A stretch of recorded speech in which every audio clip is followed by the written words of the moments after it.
4.3 billion people live across this vast continent called Asia, and we are telling their stories. On this edition, a national obsession, how beauty contests are fueling national pride in the Philippines and inspiring a new generation of women. And females in the force. Meet the women who joined Afghanistan's army despite social disapproval and risks to their lives. I'm Barnaby Lowe, and this is Assignment Asia.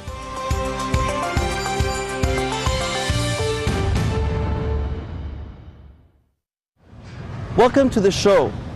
On this episode, we put the spotlight on today's Asian women. We begin here in the Philippines, where women, especially those gifted with beauty and talent, are a source of pride. Other societies may see beauty pageants as exploiting women, but here they're taken seriously, and winners become figures larger than life. Here in Manila, I met fans whose worlds would stop whenever a pageant takes place, and a girl who dreams of one day charming the world with her beauty. I have to apologize. Miss Universe 2015 is Philippines. It was a moment that could go down as the most memorable in pageant history. Most of the world will remember the mistake, but for Filipinos, it was a crowning moment 42 years in the making. Their third Miss Universe, Pia Wurtzbach, coming home to a royal welcome.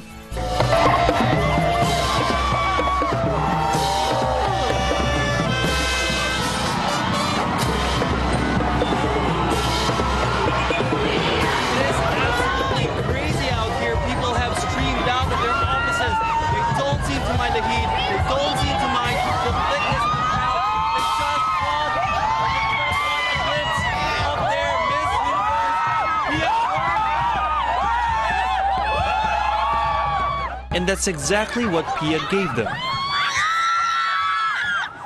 The Queen smiling and waving tirelessly as she paraded around Manila. Pia may be the only one wearing the crown, but an entire nation was basking in her glory. But to some, a glimpse wasn't enough. There are fans. I've been waiting for 2 hours, so you can imagine how excited I am. And then there are fanatics.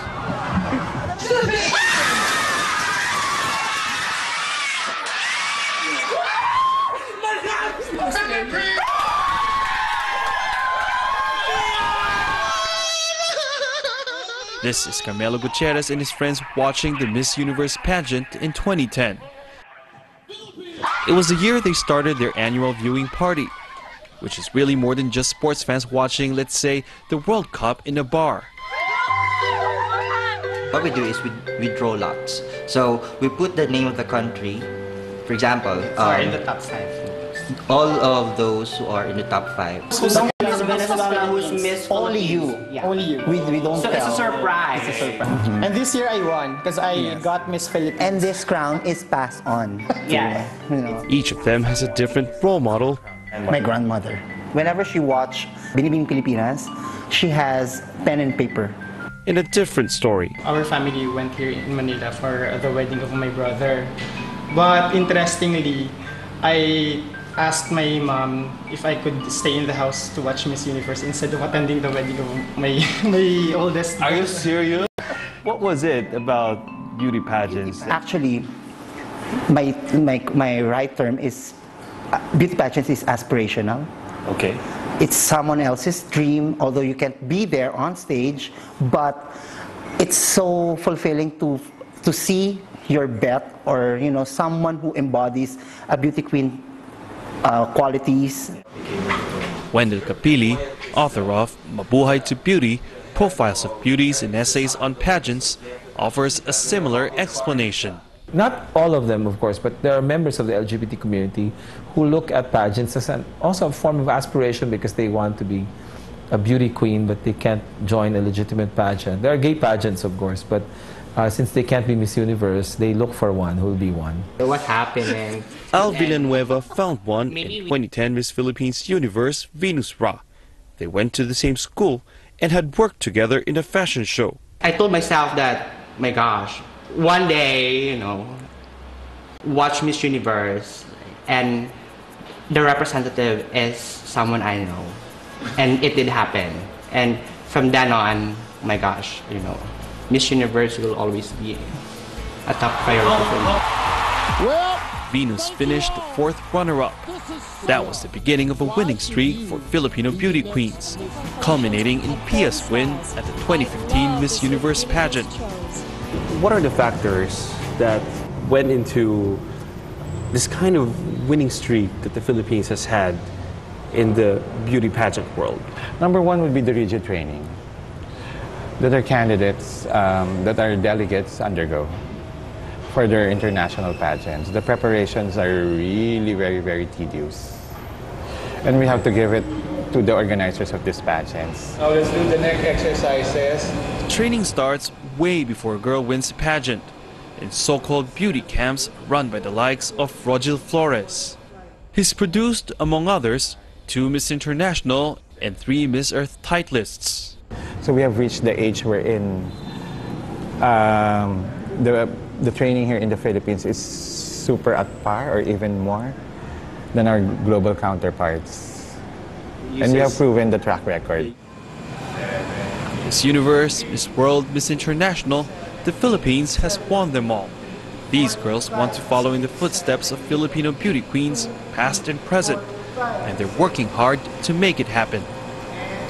There are exercises for posture, the sway of the arms, tilt of the head, balance, and everything else in between, all while standing in 6 or 7-inch heels. And if those aren't torture enough, there's Rogel's trademark duck walk. It's how his girls learn to swing their hips while walking. All this on top of dieting, going to the gym, personality development, and mind exercises for the dreaded question and answer round. They're beauty aspirants as beauty athletes. You know why? Because they have what we train, what we teach them, they should employ it 24/7. Okay. So when they get out of the beauty camp, yes, they still have to practicing. practice it, even at home, at school, the right stance, the right proper posture, back posture, everything. It's hard work, all right, but if it's what it takes to become a beauty queen, 17-year-old Michelle Guianan is willing to do it. Unlike most girls here, she isn't competing in a national contest. At least not yet. But as a finalist in the most prestigious pageant in her city, she could be on her way. You really want to become Miss Universe? Yeah, I really want to, because I want to show the world that being a woman or being a Caloocanyan is not just about having a beautiful mind, a beautiful face, but a beautiful heart to serve other people. Spoken like a true beauty queen. And not just because she's smart and confident. She really takes pageants seriously. Ipapakita po sa inyo. Bali, this is my notebook po. Ayan. 3 notebooks. Yeah, 3 notebooks. Pero yung... Like Pia Wurtzbach. Pero itong pinaka-bago ko pong notebooks, konti pa lang po yung laman niya. Okay. Actually, yan. May 2016 goals. Let's make impossible possible. Focus is the secret of success. When you dream, dream big. Michelle has dreamed of becoming a beauty queen since she was 3. Back then, her family lived in a big house. Her mother was a successful businesswoman. I love joining pageants, lalo na yung i-express ko yung sarili ko, yung parang yung nakaharap ka sa maraming tao, tapos nag-model-model, yun yung gusto ko, yung rampa-rampa, ganun po ako nung bata. But an unfortunate chain of events took over Michelle's life. Her parents parted ways. Her mother went bankrupt. And they ended up here, in a tiny room next to a slum community. When life changed, how did that also change your perspective towards joining beauty pageants? Actually, when my life changes, yung perspective ko po about joining pageants, nag-iba eh. Ang nangyari, parang contest is my business. Parang naging ganun po siya. Kasi there are times na even hindi ko naman talaga gustong sumali ng pageant na yon, pero gugustuhin mo eh. Lalo na kapag ka po yung time na walang-wala kayo. She wants to finish her school. But just like any business, there's considerable investment. The dresses, jewelry and accessories, they don't come free. So whatever Michelle can't afford, her mother tries to provide. How much of a stage mother have you become? Before she joined for, I remember that very far, but I joined her and I look for money to pay our pamasahe and our food. I'm washing clothes for other people's clothes and massage. I'm doing that. And if she has to make her daughter's clothes, she will. Beauty pageants may be seen as exploitative in other cultures, but to Michelle, her mother, and many other Filipino women, it's become a matter of survival. It's aspirational that at some point, many of these families would want a family member to win because it will be the gateway for further success. It may cause the family to improve their financial status. For the girl, it may give her a chance to get a good job, to be able to finish school, send her siblings and family members to school, a better life for the family. It will also enable the girl not only to marry well, but make a difference in her community. For Michelle, the Miss Caloocan pageant could be it. If she wins, she'll take home more than 2,000 and be one step away from a national pageant. So this is it. It's Michelle's big night, the coronation night of the 2016 Miss Caloocan beauty pageant. Now, this may just be a local beauty pageant, but judging from what I saw during rehearsals, it's going to be quite the show. 2016! Michelle was among 17 contestants. Michelle Alviganes, 17 for 5118! Each of them had supporters in the crowd. Michelle had her mother. All the duck walking and arm stretching, now manifesting as she worked the stage in swimsuit and an evening gown. The reason why they sustained their popularity in the Philippines was because many of these women who had actually won pageants and made their lives more relevant are not just beautiful women, but they became movers, leaders, and shakers in their respective communities. The Philippines' first Miss Universe, Gloria Diaz, is an accomplished actress. Miss Universe 1973 Margie Moran is a prominent peace advocate. Now Pia Wurtzbach is raising awareness on HIV. Join the magic circle of 10. Candidate number. Michelle's chosen the same vehicle to get where she wants to be in life. Unfortunately, this wasn't her night.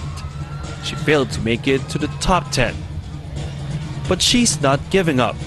Why should she says, when the reigning Miss Universe didn't. Talagang pinanood ko po siya. It was really cool. Naiyak nga po ako eh. Kasi yung story niya po na she joined Miss Philippines 3 times, tapos yung pinaka-first na contest niya, nag-first runner-up siya. Nung second, hindi siya nagtagumpay eh. Nung third, yun na talaga yung na-achieve niya yung Miss Universe. So, na-inspire ka doon? Opo, na-inspire po ako doon na yung hindi po kailangan maging hadlang yung kahirapan for achieving your dreams. And if it's going to take 1, 2, 3 more pageants to fulfill her dream, Michelle says, then so be it. It's not the end of Michelle's journey. She wants to become Miss Universe, a dream shared by many Filipinos. In the same way Pia Wurtzbach's triumph was considered a victory for the whole nation. Coming up, the challenge in the Afghan army.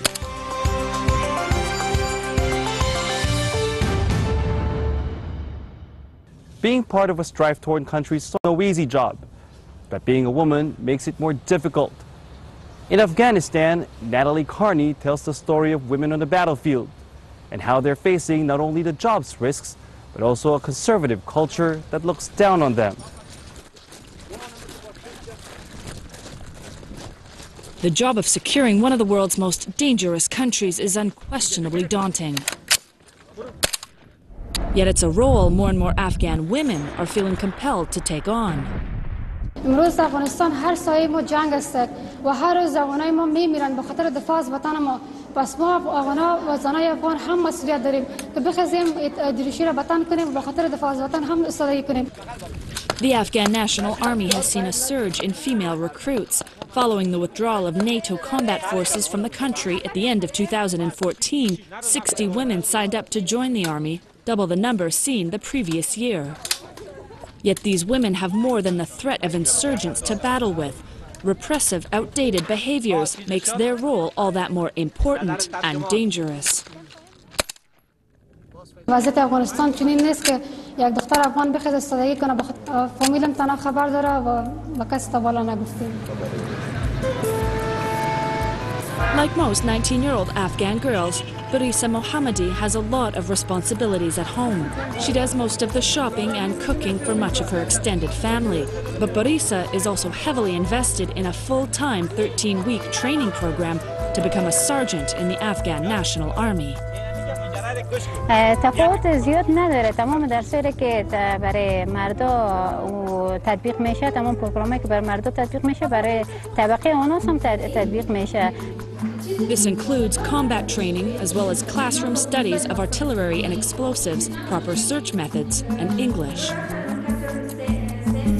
یقینا ضرورت داره، چون مثلا ما یک مثال رو میاریم که در یک جای میریم بر یک عملیات میریم که ما لازم است، ضرور است به خاطر تلاشی که خانم تلاشی بکنن و در این صورت نمیتونن که آقایان در افغانستان خانم‌ها را تلاشی بکنن.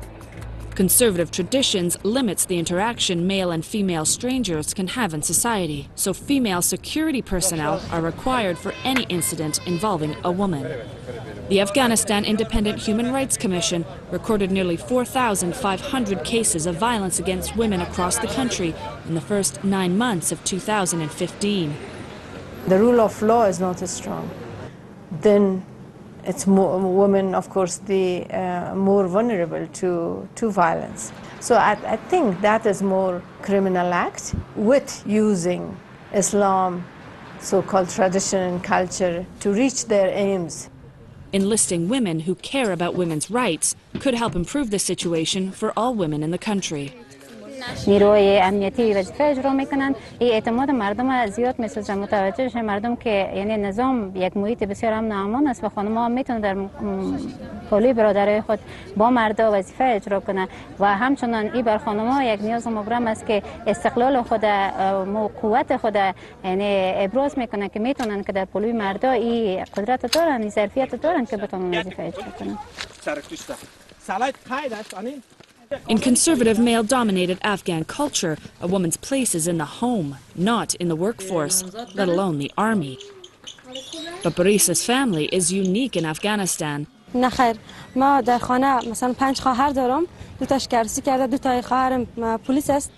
Barisa's family has experienced the violence in her country firsthand. They are Hazaras from the central Afghan province of Bamiyan. The Hazaras are Afghanistan's 3rd largest ethnic group, but one of the most persecuted.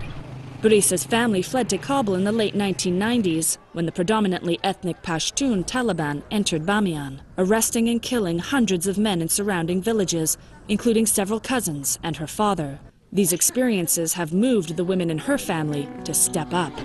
از که فعلا وطن ما در این وضعیتی است که مثلا خانم‌ها و مردا بیان دست به دست هم داده تا مثلا کشور از بحران نجات بدن. ما واقعا فعلا در کشور ما در یک وضعیت بحرانی قرار داره. اگر ما مثلا آمدیم در اردو میفهمیم که یک روز شهید میشیم و این یک افتخار است به ما، به خانواده ما، به وطن ما، به تمام افغانستان.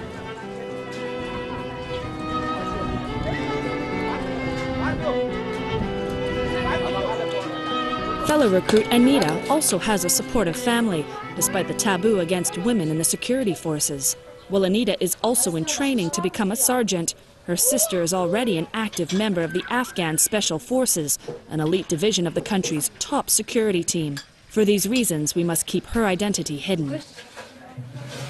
ما یک فامیلی هستیم که پدرم با ما نیستن، البته دیگه خانم داره. برادر ما محمود که البته برش خانم آوردیم جدا شد از ما. دیگه ما 2 خواهر هستیم که یک خواهرم در اسپیشال فورس هستی که من که تازه پیوستم. اردو بازوی مادرم هستیم و وقتی که من دایی را آمدم از یک طرف مادرم است که باید من مادر خود نگاه بکنم چون اونا بچه ندارن که اونا را از اونا نگهداری کنه و با اونا خرج مصرفی گوایشان نده. یه زد بود که از قومی مو بود اگه وکیل میشد. امی سیاست‌دار که دیدم اینجاش فرمونشان اما وقت بیا دفتر آمد که خدا من گفتم من یک دور شد یک روز شد که دخترای من. Anita's father left the family for a second wife 13 years ago. Laila was reduced to begging on the streets to support her 4 children. که میدم سیاست‌دار فرمونشان دارن حسرت میکردم. گفتم نیک دری از آدم که فرمونشان داره برای دولت خدمت میکنه. از من کی بکنه؟ من شکر میکشم پیش خداوند 100 بار که اگر در من خدمت کنم از مجبوری البته بود از گشنگی بود از بیکسی بود از جزی بود کلان گفتم برای دولت خدمت گفتم آخر آینده خودم چون به درد میخوره یا در ما به درد میخوره. Women continue to face opposition accessing education, healthcare, and economic opportunities. Women in Afghanistan's security forces have more than just the dangers of war to contend with. Simply exposing their career choice poses a very real threat to their entire family's personal security. Currently, women make up less than 2% of the 322,000-member Afghan National Security, subject to fierce intimidation by conservatives. Malale Kakar, Parvina, Islam Bibi, and Nagar were only a few of the women brutally murdered for the work they chose. Many others have been sexually harassed, physically abused, even kidnapped, and not heard from again. Durisa's older sister, Fatima Mohammadi, has been in the police force in the capital, Kabul, since she was 17 years old, and says she's experienced a lot of pressures. مرا تعقیب کرده بودن یک نفر پوست پیج آمد پارسال بود تقریبا همین ماه روزه بود از این موضوع نامزد من خبر شد مرا میگفت هلاک بود دیگه نمیخوای که بری دو روز بعد خدا این نخواسته سر کدام گپ نشه در مثلا کسی ترورت نکنه یا نزنه دیگه نکنه. While the number of female recruits is gradually increasing, arguably due to limited economic opportunities, the country is still far off the 5,000 the Ministry of Interior aimed for by 2014. For those few signing up, the reality is that they are unlikely to ever take on any combat roles. This may be the first time these girls have ever held a weapon, but their program includes 2 full weeks of this. Yet despite all this training, most of these women will not see the front line. Due to cultural traditions, most of them will only hold administrative jobs. قسم تعلیم داده میشه گرچه که شما مشاهده کردین که تعلیمات مربوی رو میبینن تمام از نظر تکتیک و تعلیم از مردا هیچ چیز کم ندارن آماده همه فعالیت ها هستن ولی نظر به شرایطی که فعلی هنوز نیاز به این موضوع نیست که خانم‌ها در خط اول جبهه حضور پیدا کنن به او خاطر مقامات وزارت دفاع امیر لازم دیدن که در دفاتر وظیفه اجرا بکنن و یعنی پشت جبهه اینا و من هرچی که مسئولیت داده باشه مسئولیت داده که من امورم انجام میدم اگه مرا گفت برد جبهه مثل برادرای ما خدمت کو مثلا خون خدا یا جان خدا دست بدی همه امور انجام میدم اگه مرا گفت برد دفاتر کار که هم انجام میدم تابع امر هستم این به اونا مربوط میشه دیگه ولی اگه احساس خستگی میکنم طبعا یکدام مثلا همیشه در یک دفتر باشه و Yet challenges beset all of Afghanistan's national security forces, or ANSAF, says Abdul Wahid Wafad, Kabul University. In particular, their dependency on the US-led NATO forces. The major, effort for making Afghan security forces was in 2008 and 2009. Since then, they were a very vibrant young army and police, but dependent to international forces, dependent to the air support of them, dependent on the logistics, dependent on even the very small activities in the ground. And now how we overcome all that dependency takes time. But while they make up that time, violence continues to surge across the country, and the responsibility of controlling it is all Afghanistan's now. مثلا ما قبلا خدمه ناتوان احساس میکردم حالا که مثلا در اردو رفتیم بسیار زیاد در زندگی تغییرات من ما خودم توانمندتر احساس میکنم نسبت به گذشته همین بزرگترین تغییر است. نه خیر من به این باور هستم که ما مثلا اگر ما در اردو آمدیم من اینی خود ناتوان احساس نمی کنم. من فکر می کنم من هم مثل برادرای ما که در اردو آمدن خونشان در کف دستشان است، به خاطر کشور مثلا خون خودشان جانشان و تمام چیزشان از دست میدن تا کشور مثلا به یک جایی برسه که مثل دیگر کشورها پیشرفته باشه. من اگه اومدیم در اینجا هیچ ترسی ندارم، نه از دشمن و نه از اینکه جانم از دست بدم. به خاطر که امروز بسیاری از شهرهای ما صدای بم انفجار شنیده میشه، بسیاری از جوانای ما میمیرن، ناحق میمیرن، جوان، طفل، بزرگ، پیر. از این حالتی که در افغانستان است بسیار راحت است. وقتی که ما استادگی نکنیم در مقابل حالتی که در افغانستان است، ما نمیتونیم که امن و فضای آرام ببینیم. پس ما The role these women are playing in that change is vital. They continue to risk their own lives in order to protect those of others. For Assignment Asia, I'm Natalie Carney in Afghanistan. As insurgencies and extremism loom large over Afghanistan and other countries in the Middle East, the need for local soldiers continues to rise. And Afghan women are determined to join the force despite social and cultural barriers. You can learn more about this and all the stories on today's program on our website, www.assignment-asia.com. That's all the time we have for this week. I'm Barnaby Lowe. Thanks for watching, and join us again on Assignment Asia.